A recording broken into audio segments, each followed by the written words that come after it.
2019 be adopted. I so moved. Distinguished Senator Ezenwa Anyewuchi, can you move for that? Can you second, please? Thank you, Mr. President.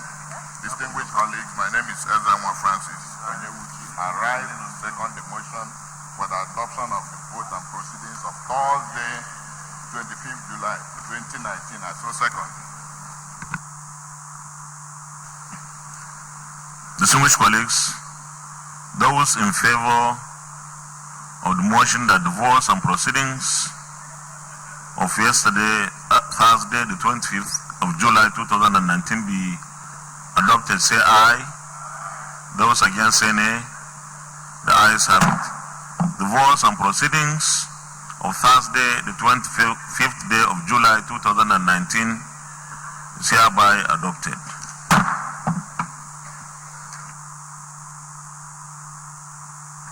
Ought.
I, Benjamin Uwajimugu, do solemnly swear that I will be faithful and bear true allegiance to the Federal Republic of Nigeria, that I will preserve, protect, and defend the Constitution of the Federal Republic of Nigeria. So help me God.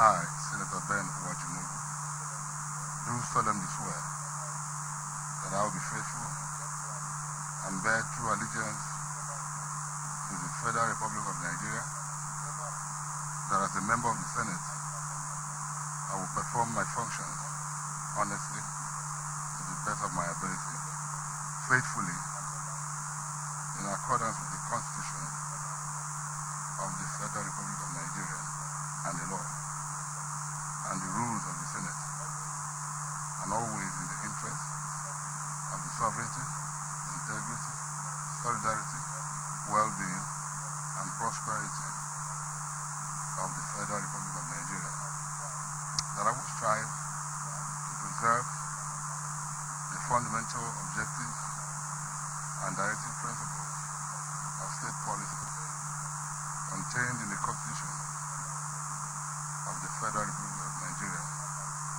and that I will preserve, protect, and defend the Constitution of the Federal Republic of Nigeria, and that I will abide by the Code of Conduct contained in the 5th schedule of the Constitution of the Federal Republic of Nigeria. So help me God.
petitions.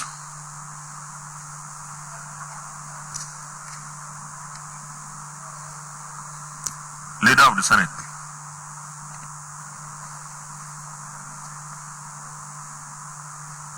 Mr. President, my highly respected and distinguished colleagues, the only order of the day is a motion requesting the Senate to resume the screening of persons listed on the order paper as ministers of government of the Federation of the Federal Republic of Nigeria in accordance with section 147 subsection 2 of the 1999 Constitution as amended. Mr. President, distinguished senators will recall that so far the Senate has concluded screening of 24 nominees for ministerial appointment. The Senate will now resume the screening of the remaining nominees. Mr. President, distinguished senators, in order to carry out this exercise in conformity with our Standing Order 17, that is floor privileges, I will move two motions. First, I move that the Senate do resolve into the Committee of the Whole to conduct the confirmation process. I so move, Mr. President. Minority Leader. Thank you, Mr. President. I second the motion moved by the Majority Leader that we do resolve into a Committee of the Whole to continue the confirmation hearings. Distinguished senators, those in support of the motion say aye. Those against say nay. The ayes have it.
Distinguished colleagues, Leader of the Senate. Mr. President, in the chair of the Committee of Whole, my distinguished and highly respected colleagues, my second motion is to move that the Senate do admit the nominees, House of Representative members, non-serving senators, non-serving House of Representative members, and other government officials into Senate in order to conduct the exercise. I so move, President. I so second. Those in favor of the motion say aye. Those against say nay. The ayes have it. Sergeant at Arms.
Distinguished colleagues,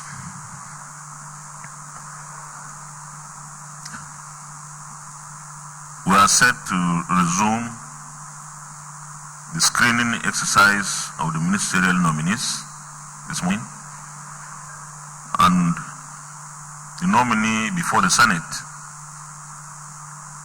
is the immediate past Attorney General of the Federation, Abubakar Malami, and is from Kebbi, the nominee for Kebbi State. On behalf of my colleagues, you are welcome to the Senate chamber. And I also want to welcome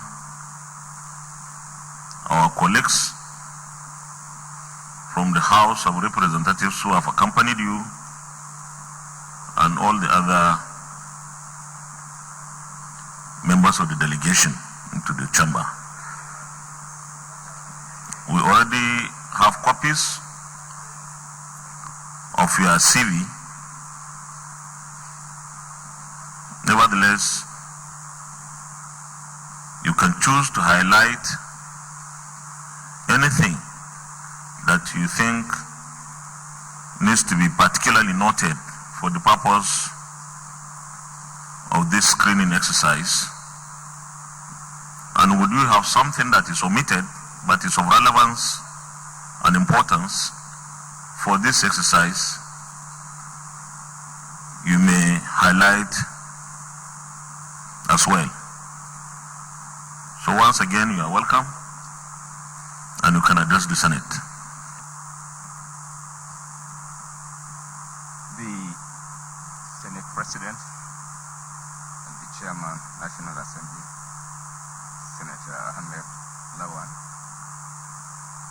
the Deputy Senate President, Senator Obi Omo Agege, the Senate Leader, Senator Dr. Yahya Abdullahi Mallamawan Kebi, the Senate Minority Leader, Senator Abaribe, distinguished principal officers of the Senate, distinguished senators. Allow me, Mr. President, to specifically recognize the distinguished senators from my state, with particular reference to Senator Muhammadu Adamu Alerugar Kwangwandu and Senator Bala Ibn Allah, having recognized the Senate leader, who indeed is equally a senator from Kebbi State, my home state. I would also like to take this opportunity, Mr. President, to recognize and acknowledge the presence this morning and the company of members of the House of Representatives from my state who have spared time to accompany me to this hallowed chamber. Mr. President, as rightly reflected on my CV, my name is Abubakar Malami, and Kebbi State is my state of origin. I am a family man, married with children. I started my primary education in Nasarawa Primary School, Birnin Kebbi, and I was indeed born in Birnin Kebbi of Kebbi State on the 17th day of April 1967. After my primary education in Nasarawa Primary School, I proceeded to College of Arts and Arabic Studies, Sokoto, as it then was, now known as Sheikh Muhammad Abubakar Gumi, Sheikh Abubakar Gumi Memorial College. After passing out from College of Arts and Arabic Studies, I had a 3 years diploma program in Common Law and Islamic Sharia with College of Legal and Islamic Studies, Sokoto. In 1987, I passed out. After the diploma program, I proceeded to Usman Tampodio University, Sokoto, where I have had a combined honors degree program in Sharia and Common Law. I was called to the Nigerian bar. After my university in 1991, I proceeded to Nigeria Law School Lagos campus, which was the only campus then, and passed and was called to the Nigerian bar in 1992. After my service program,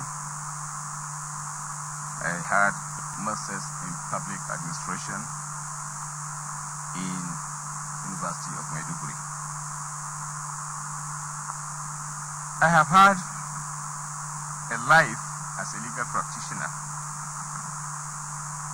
I initiated an office in my homestead, Birnin-Kebbi, by name A.A. Malami and Co.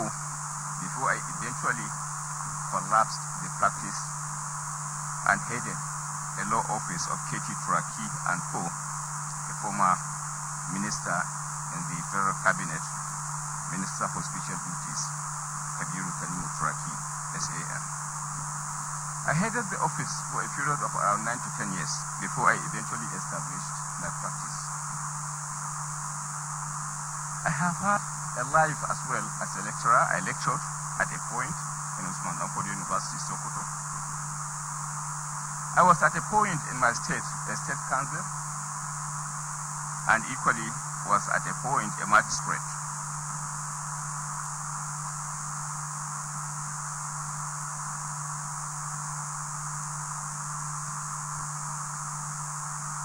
I held a lot of positions of responsibilities and political engagements in life. At a point, sometimes in 2014, I was a member of the Constitution Subcommittee of the APC. I was at a point chairman All Progressive Congress APC Kano State Congress Appeal Committee, precisely in May 2014. I was a member of Kebbi State Committee on National Conference convened by the federal government in 2013. I was a member APC Electoral Committee for Anambra State Gubernatorial Election 2013. I was a member National Convention and Congress Committee 2013. A member merger committees between the CPC, ACN, ANPP towards the formation of what we today know as All Progressive Congress. I was at a point the National Legal Advisor of Congress for Progressive Change and the chairman legal team of the CPC Presidential Campaign Organization in 2011.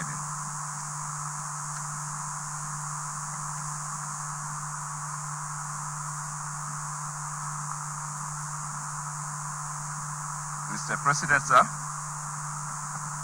I was equally a member of Transition Committee, a committee that was set in place to superintend the transition in 2015 from the former administration upon winning of election by President Muhammadu Buhari. I was eventually magnanimously appointed a minister of the Federal Republic of Nigeria in the capacity of Attorney General of the Federation and Minister for Justice by President Muhammadu Buhari. And I am happy to state that we have recorded some modest achievements during my tenure as the Attorney General of the Federation. The achievements were multifaceted, among which, from the legislative perspectives, we have succeeded in presenting some modest legislations that were targeted at shaping the anti-corruption fight of President Muhammadu Buhari.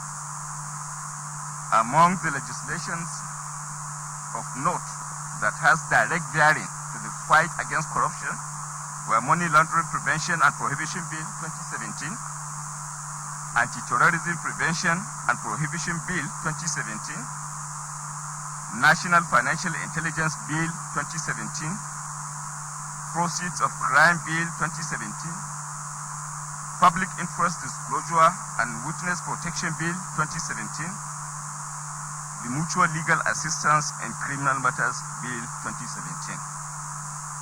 And I am happy to state that arising from the passage of some of these bills, Nigeria, that was at a point being considered for for dismissal from participation in Egmont Group, was indeed restored as a full-fledged member. The implication of participation of Nigeria as a member of Egmont Group is the ability of Nigeria as a country to share intelligence as it relates to illicit financial cash flow, among others. I am equally of the view that we have recorded some successes in terms of policy formulations.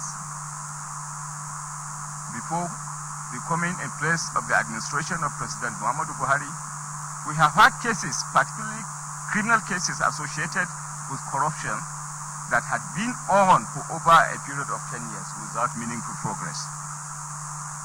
And then arising from desire to ensure speedy determination of these cases, I came up with Executive Order number 6 that was eventually signed by the President, and arising from that development, cases particularly that have corruption undertones have recorded tremendous speedy dispensation. Modest convictions were as a result recorded. It was those type of policies eventually that saw us being reconsidered for membership of the Egmont Group among others. We have had in place a whistleblowing policy that translated into greater success associated with the recovery of looted assets. We have taken steps to ensure that not only policies were formulated, but they were indeed effectively enforced. Among the policies that were in place that we have succeeded in enforcing was the TSA, Single Treasury Account, Integrated Platform for Personnel Information System, which eventually translated to a massive discovery of ghost workers. Over 23,000 ghost workers were taken out of the payroll of the federal government, arising from the IPPIS policy that was put in place.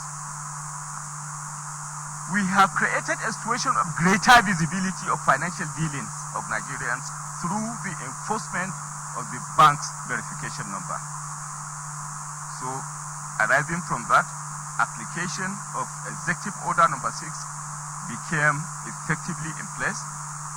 Accounts of individuals standing corruption charges could visibly be seen, and we have taken steps in ensuring that they were blocked for the purpose of ensuring at the end of the day that the funds that are in contention relating to corruption cases are not utilized by people standing trials so as not to jeopardize investigation, and eventually, if convictions are obtained, to ensure the forfeiture of the associated assets.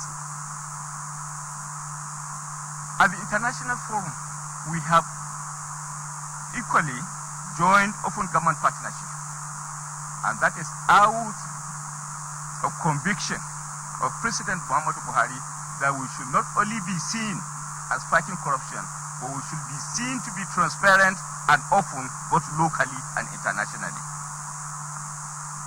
I am happy to report that arising from my initiative, the Nigerian government has indeed enrolled as a member of Open Government Partnership internationally, which allows us an opportunity to embark, accommodate, and operate transparent and open government. We have given effect to Administration of Criminal Justice Act by way of policy, which has as well translated into the speedy dispensation of justice with greater efficiency and transparency in the administration of justice. In terms of the fight against terrorism, I am happy to state that we have succeeded within the time I was accorded an opportunity to be the Attorney General of the Federation to conclude 63 terrorism cases and secured 59 convictions out of the 63 terrorism cases that were handled. We have taken cost-effective measures in terms of administration of justice. And I am happy to report that we have succeeded in saving the federal government of Nigeria 145 billion naira through the defense of cases relating to claims against the federal government. In terms of dollars, we have equally succeeded in saving the federal government $5 billion within a period of 3 years through successful defense of cases associated with such claims. In terms of civil prosecution of cases, I'm equally happy to report that we have succeeded in prosecuting over 1,141 cases. And then through the cost-effective mechanisms that were put in place, only 2 of those cases were farmed out. The cases were locally prosecuted by lawyers in the chambers of the Attorney General of the Federation.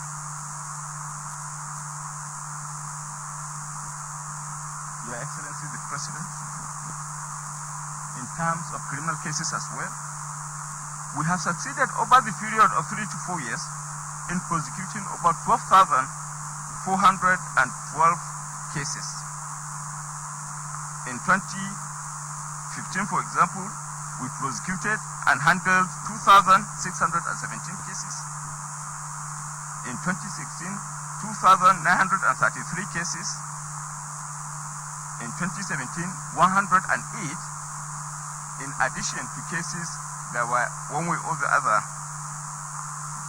concluded through other processes. By way of recovery of public funds, Your Excellency, the President of the Senate, distinguished members,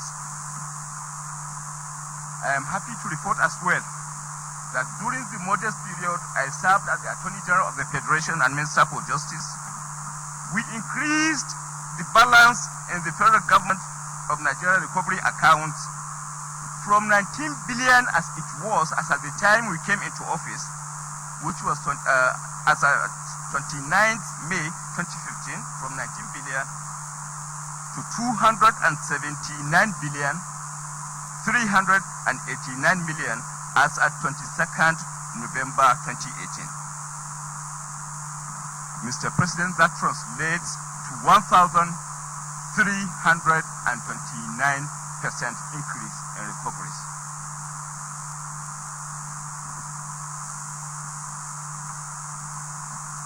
Mr. President,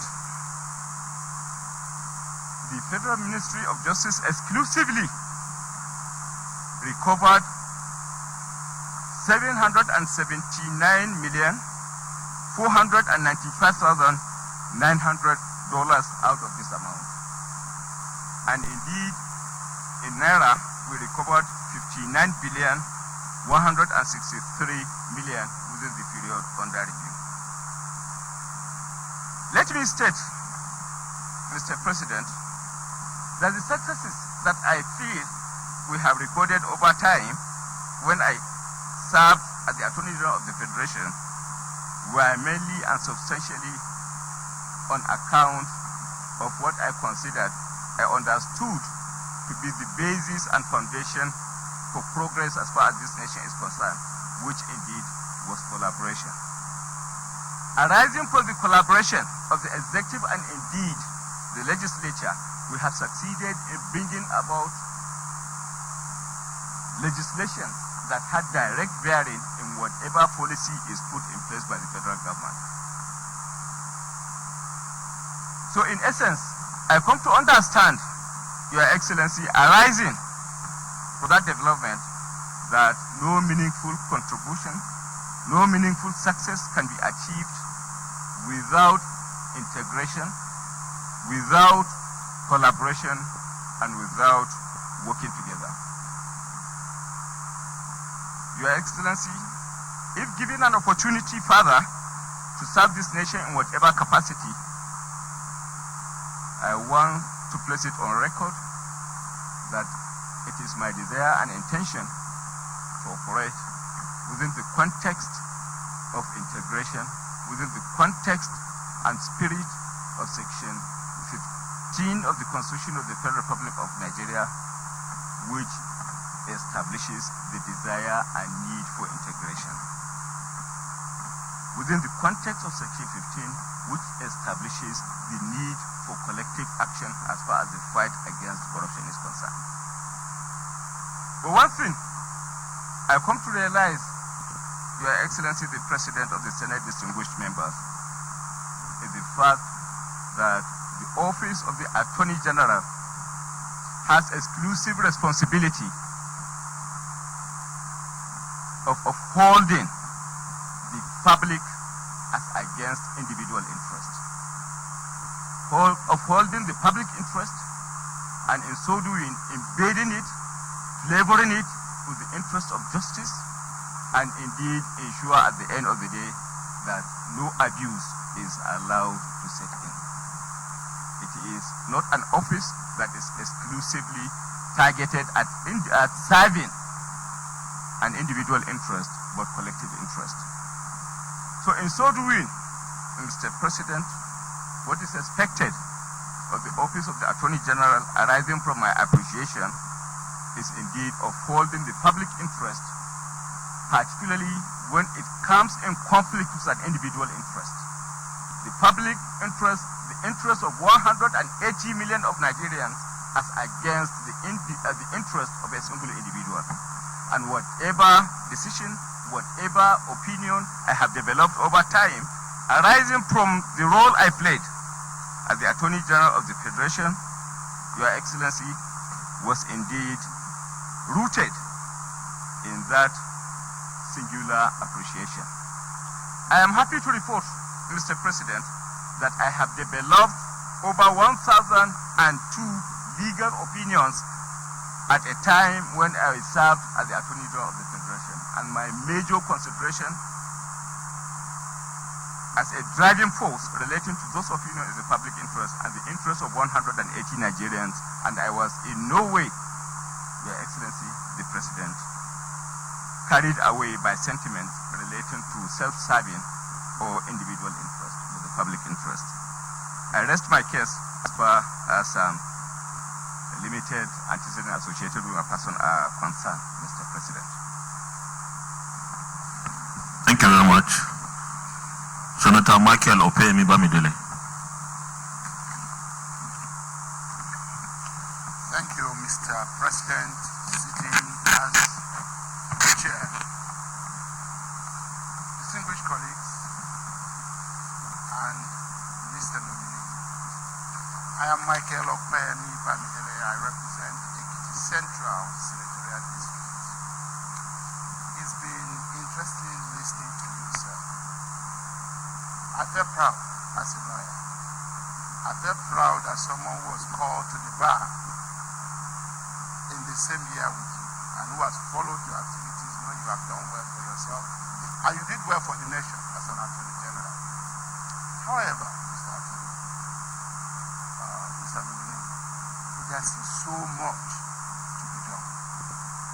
And in the event of your being confirmed by this distinguished Senate and Mr. President appointing you, and by chance returning you to that same ministry to continue your role again as the Chief Law Officer of the Federation, how, one, do you intend to ensure that the National Assembly for the next 4 years again, will not spend so much of its precious time, will not be paid with the taxpayers' money, will not spend all its resources and energy working on bills, more than 50% of which might end up either being vetoed or for whatever reason being returned, because the executive arm of government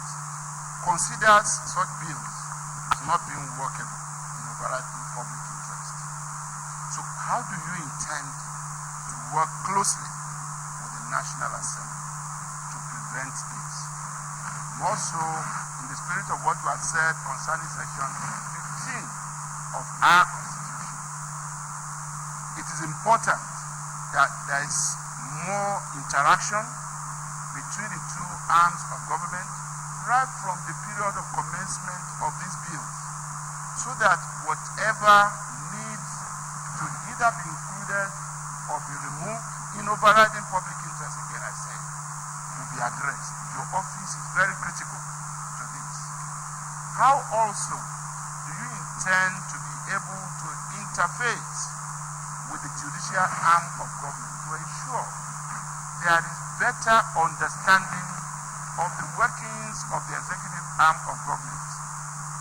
As a privileged member of cabinet in Lagos State, as a commissioner, I was part of a team of that government that would always work with the Office of the Attorney General and Commissioner for Justice in ensuring that there were retreats, there were seminars, there were collaborative programs with our judges for them to even understand the basic understanding and certain policies of government that will inform either the laws that will be made by the Federal House of Assembly, or will help the judges to understand why certain things have to be done.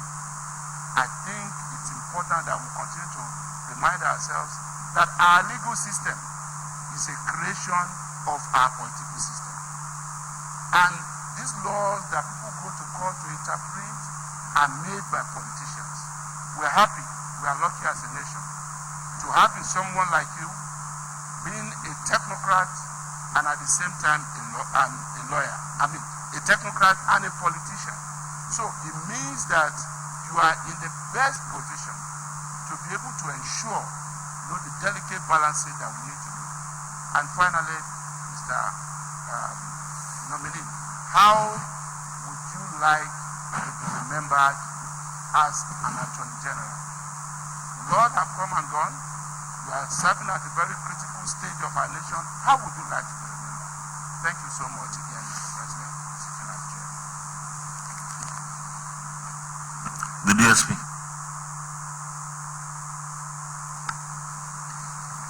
Thank you, Mr. President.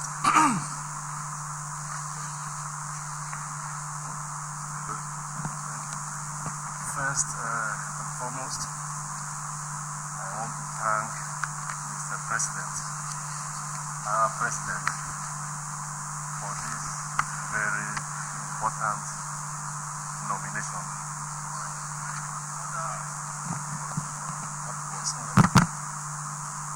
I want to thank Mr. President for this very important nomination, or indeed renomination.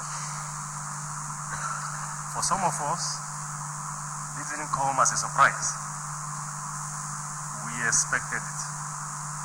We expected it because of the invaluable contributions you've made to that office since you assumed the office of Attorney General.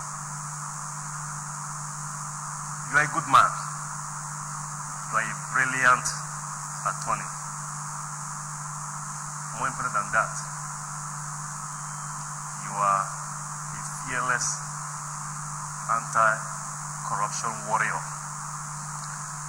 And this is one of the major plans of the President's programs and promises that he made to this country in the course of the campaign. And I'm glad he has you as the Chief Law Officer to champion this anti-corruption campaign. Now, there are a lot of issues that are dear to me You've addressed most of them in the course of your presentation.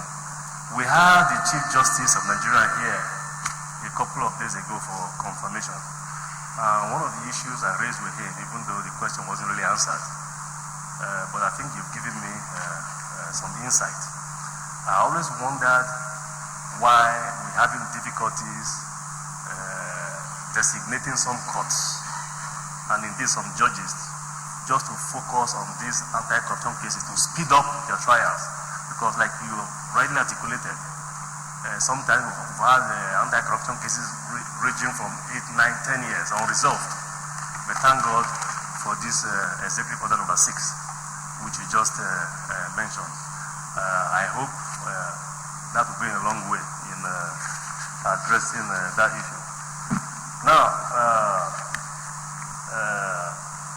I really don't have much to say beyond what others have said about you. Your CV speaks for itself. I just have 2 concerns which I want you to address for me. Even though I'm the Deputy Senate President, I come from a region, that's the Niger Delta region. And in that region, the PIB, is very, very critical, very, very critical to us. And as the Senate President indicated a couple of days ago in the course of these confirmation proceedings, the observation he made, which we all share, is that even though there's a desire from both ends, both here in the National Assembly and in the executive arm, to have a PIB passed, we've always had a communication problem, a disconnect. There's not been that adequate collaboration. It isn't so much that the content here, the content of the bill we passed is disagreeable to the other side. I think all that is needed is for the 2 sides, to come together and come up with a bill. I want to know if you would take this as a priority, because it means so much to us in the Niger Delta and indeed the entire country, most especially the host community component, of the PIB bill.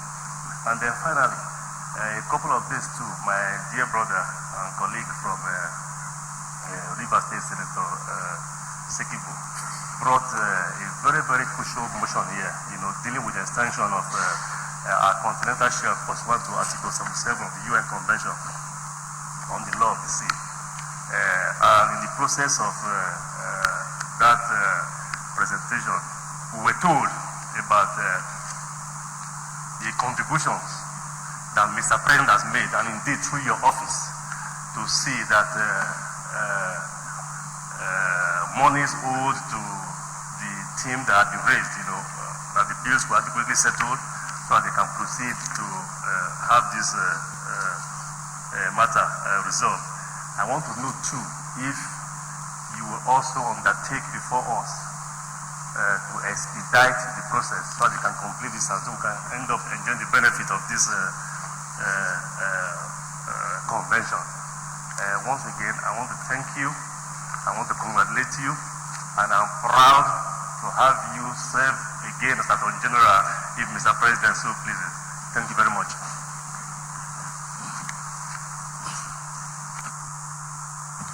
Minority Leader. Thank you, Mr. President, sitting as the chair. Mr. Nominee, my name is Eina Baribe. I represent Abia South. I was very, very interested in listening to you espousing on individual rights versus the corporate rights of Nigerians. Section 36, 37, 38, 39, all the way to, I think, 44. Puts all the rights of Nigerians, including you, there. And as Attorney General, I'm sure you are the person who guarantees the rights of Nigerians. And so I want to ask you, why? Or would you be able to explain to Nigerians why you, as Attorney General, has not been able to guarantee the rights of those Nigerians who have been granted bail and are still in custody.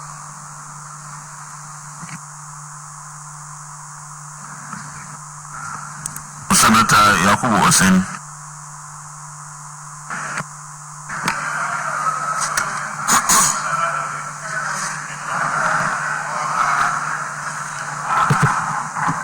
Order.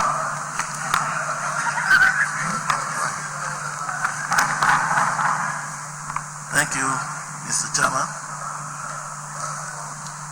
Distinguished colleagues, Mr.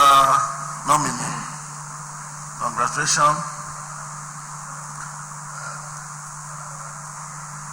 Sometimes 2016, 2017,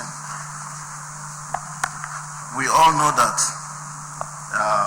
was economic depression, popularly called economic recession then in this nation. And you happen to be one of those that helped in managing the economy out of recession. We equally know that in economic cycle, the recession stage, the recovery stage is always slow. My question is this: as with your wealth of experience and as a ranking minister that you be, is there anything different that you are going to do to make sure that the speed, the rate of economic recovery can be faster than what we have now? Thank you, Mr. President.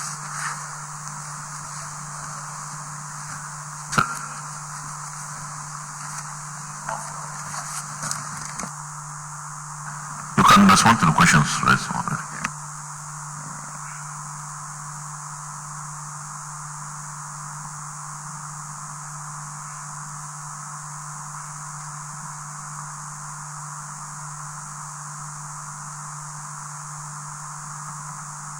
Yes, distinguished senators. Well, a question was asked by my friend, my learned friend, Senator Michael Ofemi, seeking to know what I think I can do different in terms of ensuring that bills that are passed on to the president for assent are not unnecessarily rejected along the line.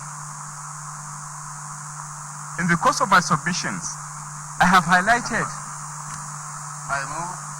on an experience and appreciation of the fact that whatever Thursday, the 20th of July 2019, associated with running of the government is indeed embedded in the absence of collaboration and cooperation. So the major thing I think I can do differently by way of ensuring at the end of the day that bills coming from the National Assembly are assented to by the President is to establish a culture of collaboration. A culture of deep-rooted collaboration, for that matter, and not a collaboration as we see it today. What we have today, perhaps, is simply a public hearing arrangement as a means of perhaps entertaining opinions, contributions, and observations associated with bills. I think we have in place a friendly National Assembly that will allow for integrated consummation of ideas. Perhaps maybe a bill that is rooted in the national interest should be a bill that right from conception should be shared between the executive, the judiciary, and indeed the legislature, so as to entertain opinions, entertain objections, entertain whatever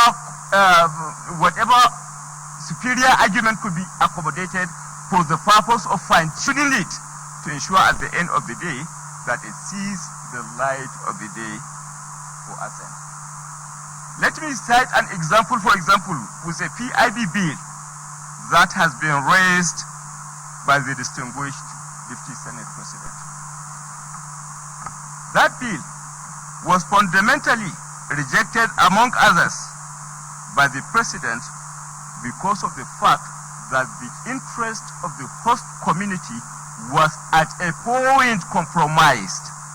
Compromised in which way? Compromised in the sense that self-serving sections were brought into it, conferring powers on an individual as against the institution. And the public interest element of the role of the President requires that the public interest should be factored more as against public or individual interest. So that was fundamentally the reason why, among others, it was rejected. It was not assented to, sorry, but the President at a time when it was indeed transmitted for assent. So what I'm saying in essence, if at the point of conception, at the point of formulation, and at the point of passage before then, there was a collaboration in terms of understanding with the judiciary, in terms of understanding with the executive and associated relevant institutions, institutions that have direct bearings with the spirit of the bill, I do not see that bill eventually being returned unassented to. So what I'm saying in essence is the key to the successes of the bills that are being transmitted by the National Assembly is a deep collaboration between the institutions of government, and that is what I intend, if at the end of the day it pleases Mr. President to allow me to continue in further to ensure it's done. We address the issues of collaboration at the institutional level, and then at the point of public hearing, we collectively entertain the opinion of the public to see what further enhancement in the quality of the bill are put in place for the purpose of ensuring at the end of the day that we succeed in having them assented to. As it relates to judiciary, on the other hand, I think we are as well making progress for the purpose of interfacing or ensuring the effective delivery of judicial services by the judicial arm of the government. And that can visibly be seen by the fact that for the first time, the budget of the judiciary was being enhanced by the executive. As at 2017, it was enhanced by 2 billion. And then we have now taken it up further by way of ensuring the autonomy of the state judiciary. It was never the practice before now, before the amendment to the Constitution, it was never the case for the state judiciary to enjoy some level of autonomy. And as it obtains today, not only that Mr. President assented to the constitutional provision that embedded the independence of the judiciary in terms of finances and funding, but indeed goes further to have in place a committee that will see to the execution and implementation of such autonomy, among others. So I think it's no longer a situation of he who pays the piper dictates the tune, but then we have taken and put in place policies that will, at the end of the day, see, one, to the independence of the judiciary, and then two, create a very good working environment in terms of collaboration. Mr. President, 5 more minutes, please.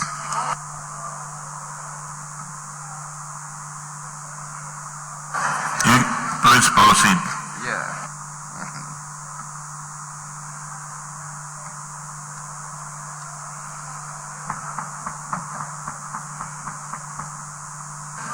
Distinguished colleagues, questions have been asked. Yes. Let's take the questions that have been asked and then we'll make progress. but let's have the questions responded to. So we'll listen to you in silence, please. A question was asked as to how I want to be remembered as the Attorney General of the Federation. Well, Your Excellency, the President of the Senate, if I'm to be remembered as having played a role as far as the development of this nation is concerned. I think you can be concise. Okay, sir. Brief. One, I want to be remembered as being an Attorney General that stops the drift of this nation into disintegration, taking into consideration what is being manifested arising from the hate speeches among others. So my major task and intention is to ensure that our laws relating to treason and treasonable felony are indeed effectively brought to bear to ensure that this nation of ours remains one and the same. Ensure at the end of the day that aggressively we intensify the fight against corruption, recover the looted assets locally and internationally, and at the end of the day, make our system of governance, both executive, judicial, and legislative, efficient and effective. I think the question by Deputy Senate President has been taken in passing, but then the other arm of it relating to continental shelf, I'm happy to record that that was a process that has been on for over a period of over 10 years before the coming in place of this government without any successes being recorded. But I am happy to report that I was the chairman. Eventually, I was made the chairman of that committee.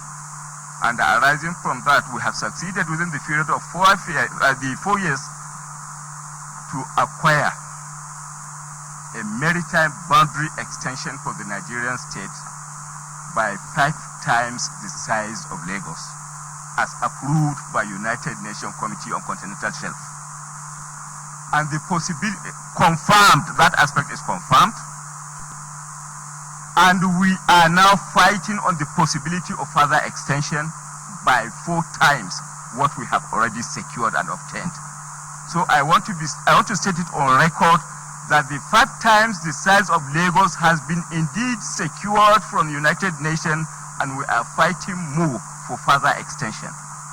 Only last 2 weeks, I appeared before United Nations Relevant Committee on Continental Shelf and made submissions for further extension. Mr. President was happy with what has been acquired, but instructed for further aggressive action to acquire more. That is the position of things as far as that committee is concerned, Mr. President. Minority Leader spoke of Section 36, 37, 39, and among others of the Constitution as it relates to right of individuals, which he believes I have a responsibility to protect. I concede that I have a responsibility, or I have had a responsibility as the Attorney General of the Federation to protect individual rights. But looking at the provisions of Section 174 of the Constitution of the Federal Republic of Nigeria, I want to reiterate and state further that the office of the Attorney General is meant to protect public interest, and where the individual interest conflicts with the public interest, the interest of 180 million Nigerians that are interested in having this country integrated must naturally prevail. And I think that, yes, and I think that position has been very well captured by the Apex Court that has stated in the case of Alhaji Asari Dokubo versus the federal government of Nigeria, that where an individual interest conflicts the public interest naturally prevails. And that, thank you.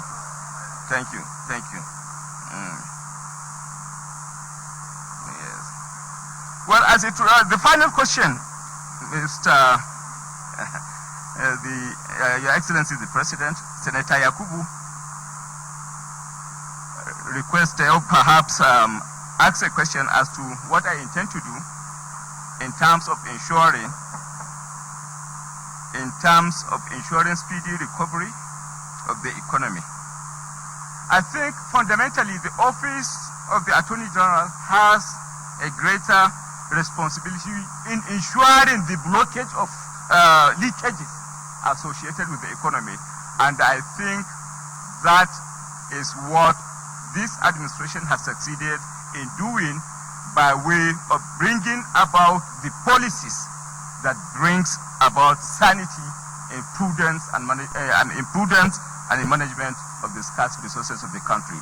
So it is about the enforcement, and I think the Office of the Attorney General will double effort in ensuring that the leakages associated with economic activities are indeed adequately blocked. Thank you. Senator Mohamed Adamaleru and then Senator Bala Ibn Allah.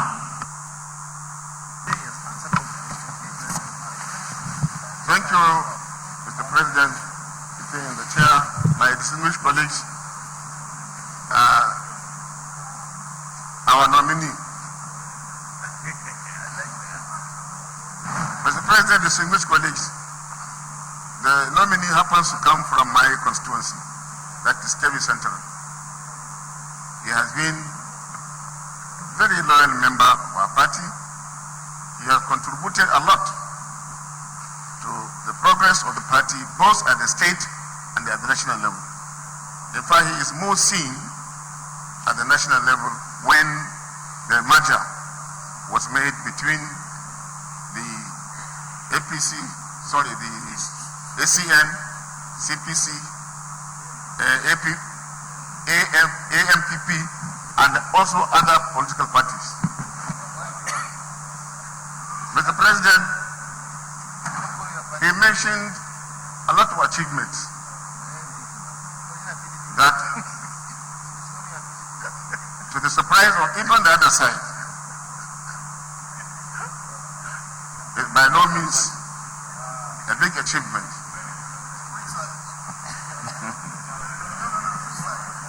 During his tenure as Attorney General of the Federation,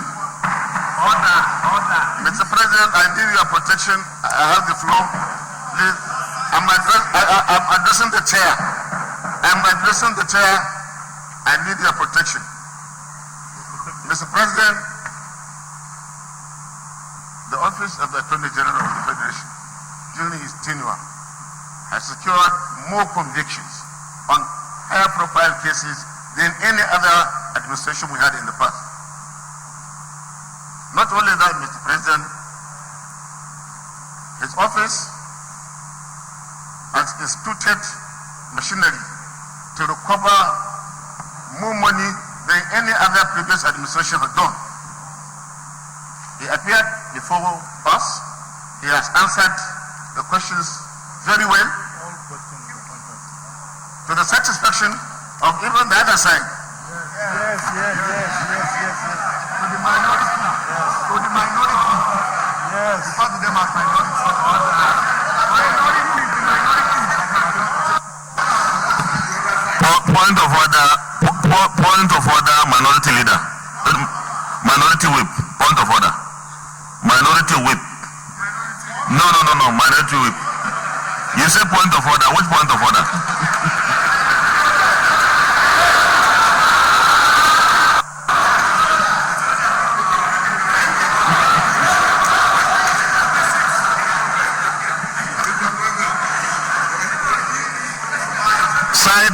Side order. Mr. President, 53. A senator shall not read the speech. No?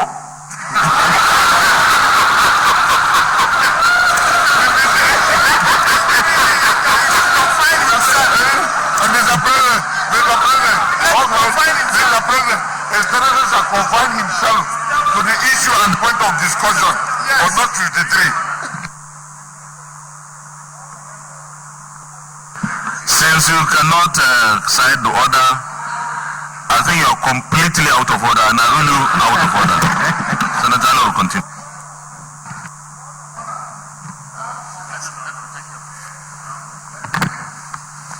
Mr. President, we have agreed in this chamber that a nominee will be drilled for about 1 hour. And our own nominee has been here for over 1 hour. In fact, to be precise, 1 hour 15 minutes. And he has answered all the questions satisfactorily. And with this, I will say that he should take a bow and go. Yes.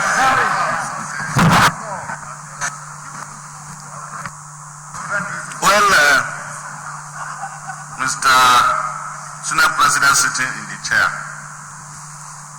when we opted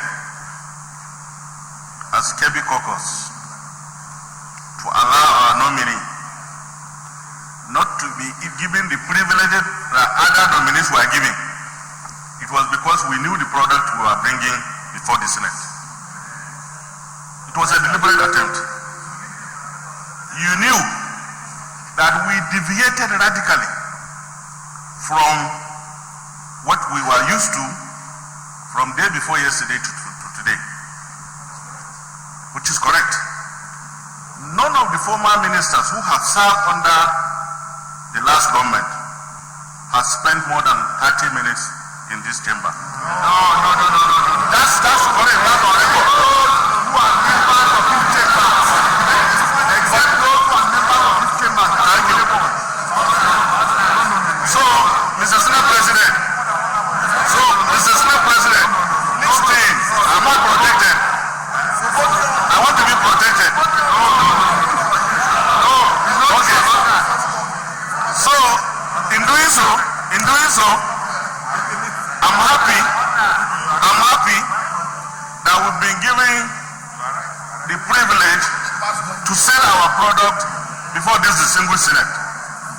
And I'm equally happy, I'm more comforted with the fact that seriating all the questions that were asked have been satisfactorily answered in accordance with the laws of this country. And the nominee, having served as the Attorney General of the Federation, has taken his time to equally satisfy anybody who has any iota of doubt over the exercise of his authority during the period he served, that they were in the overall interest of the Federal Republic of Nigeria. This Senate has remained a committed Senate to promote all actions that are in the overall interest of the Federal Republic of Nigeria.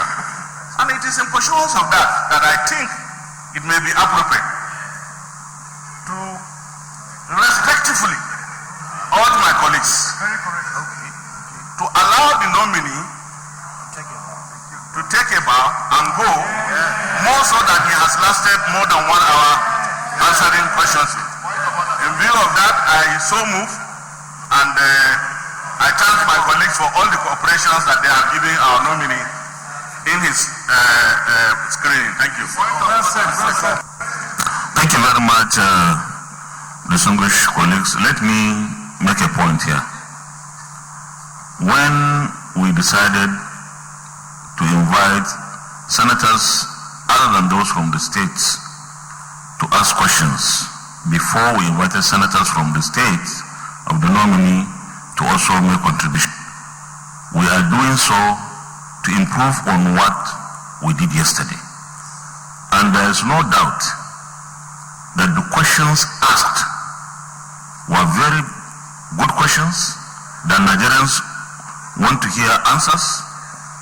The nominee himself, at the risk of sounding like his attorney, has brilliantly answered the questions. And I believe that time has come for the Senate to view or to think of allowing the nominee to take a bow and go. Is it the opinion of this Senate that the nominee takes a bow and go? Those in favor say aye. Those against say nay. The ayes have it. You can take a bow. Thank you. When the nominee takes about, please.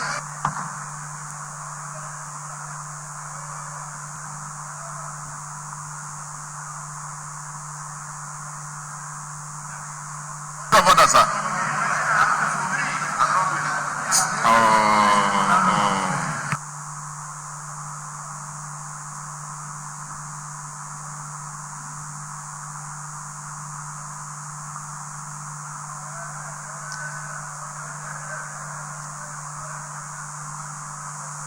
Point of order, Senator Albert Basi Akpan.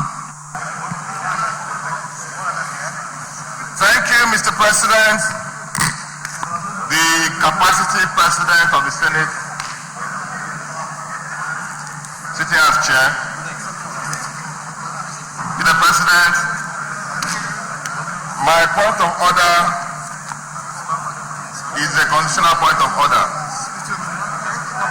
Mr. President, this nominee, this Attorney General's nominee, is a capacity nominee.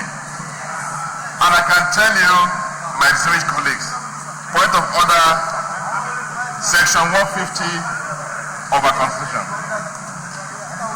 There shall be an Attorney General of the Federation who shall be the Chief Law Officer and a Minister of Government of the Federation.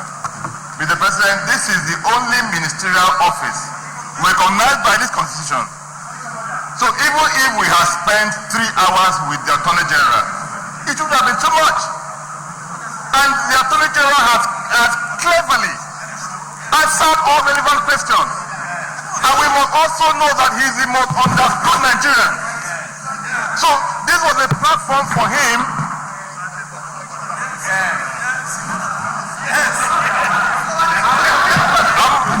I will finish. Let me finish that. So,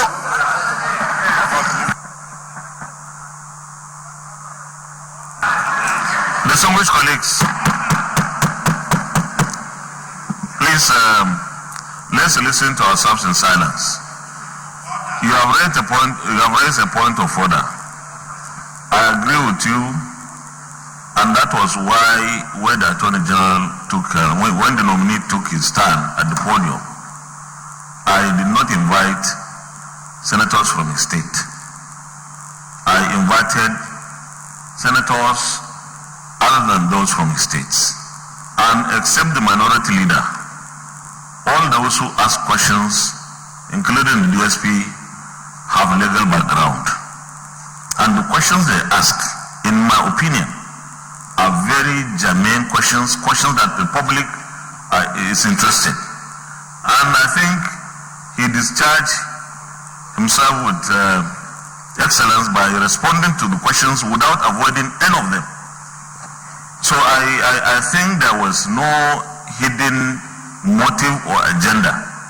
We are racing against time. If we had all the time in the world, and you can imagine this is Friday, and we are still sitting here. This is to show the commitment of everyone here that we mean business.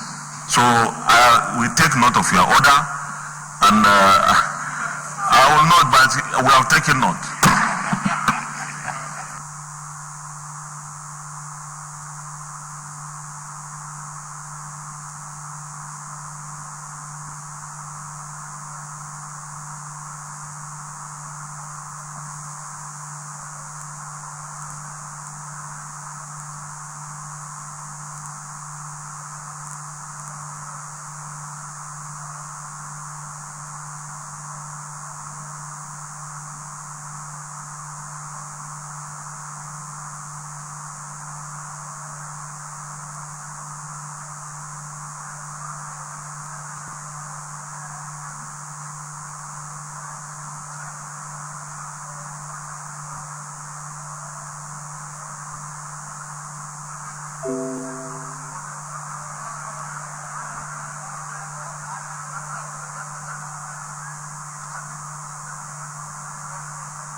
Order, our guest is here. Order. Order. Senator Oba, can you please sit down? Senator Oba. Senator Oba, can you get back to your seat? Go back to your seat, Senator Oba. Mr. President, the chamber is ready.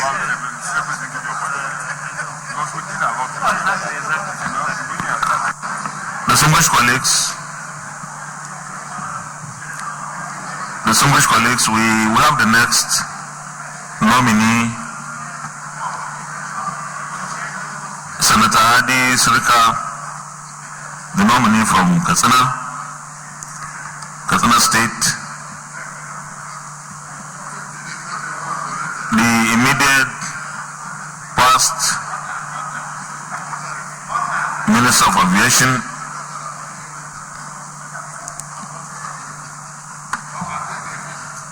Senator Hadi Sirika, you are welcome. On behalf of my colleagues, I want to welcome you to the Senate chamber. We are in receipt of your CV.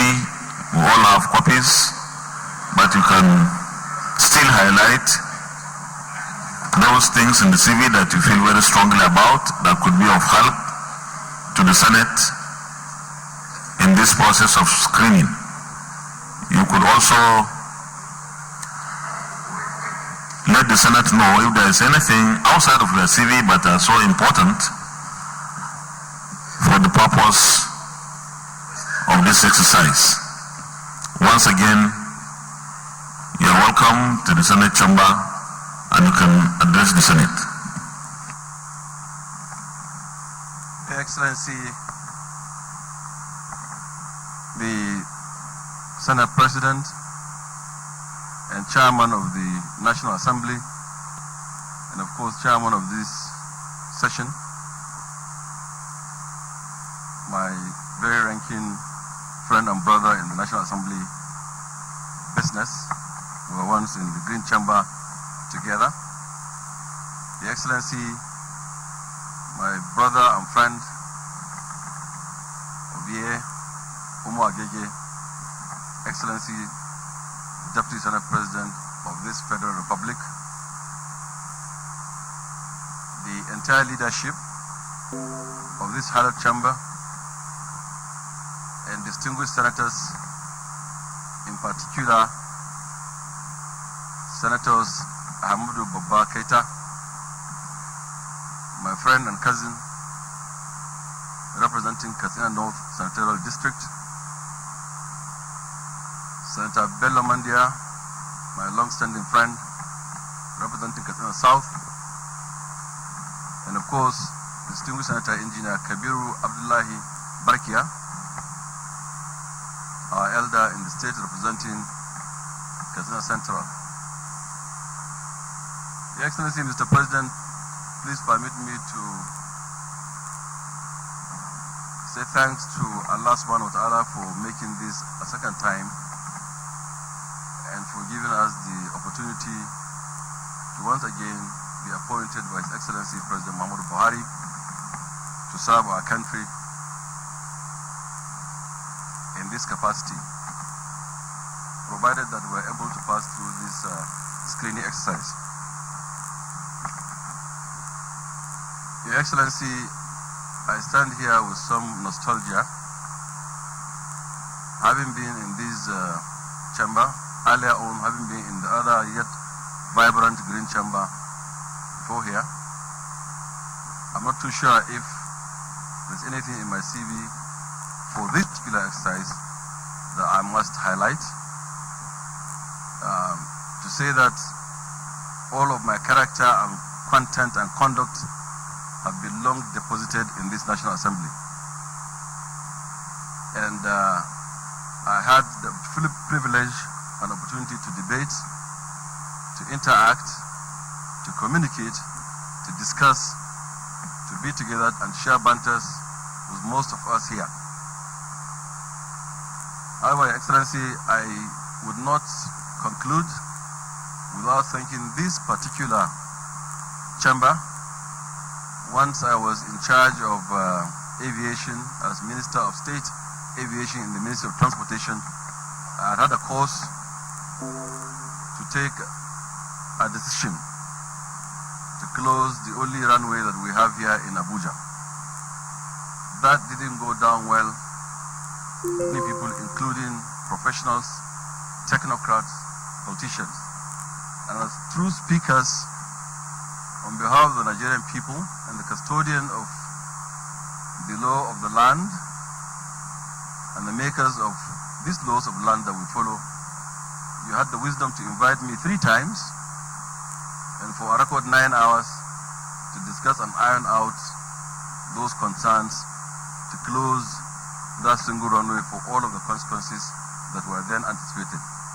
However, through your guidance and through those exercises, we were able to together see the end of that project on time and on budget.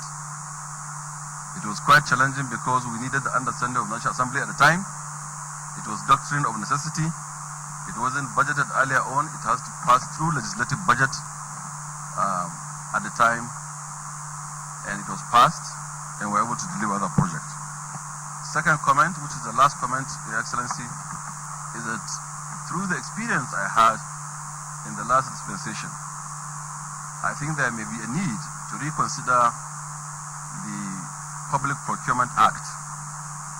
The exercise is very cumbersome, tedious, time-taking, and honestly very difficult for the executive to operate. You spend about a year and a half in an attempt to make procurement. And the intent of the law is very good. It is to have value for money. It is to ensure transparency. It is to ensure accountability.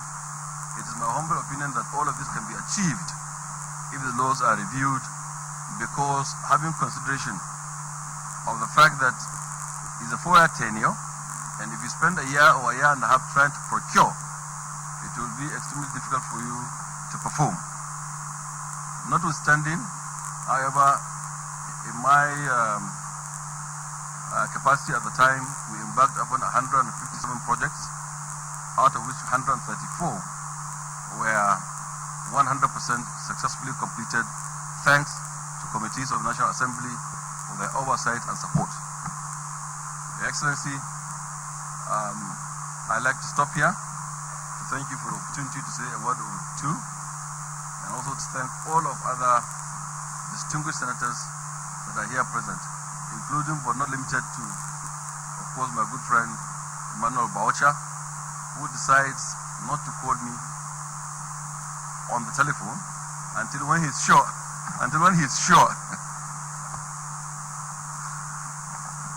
Very seriously, Your Excellency, he gives me phone calls to explain to me the antics of his party, to which I'm always ready to deal with. But this is outside chamber, Your Excellency. Thank you.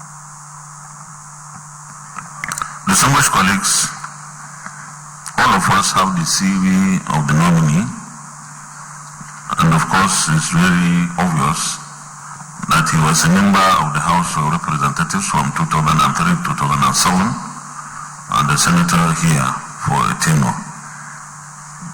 I believe that we all understand that in a given situation like this, the minority leader will speak for the Senate, and then the Senate leader wraps it up for the Senate. Minority leader speak for the Senate. Thank you very much, Mr. President of the Senate, sitting as the chair. My name is Eyinaya Baribe Abiasat. Hadi is our own. And so we have, we're very, very glad that he is here with us and going back as our donation to the executive.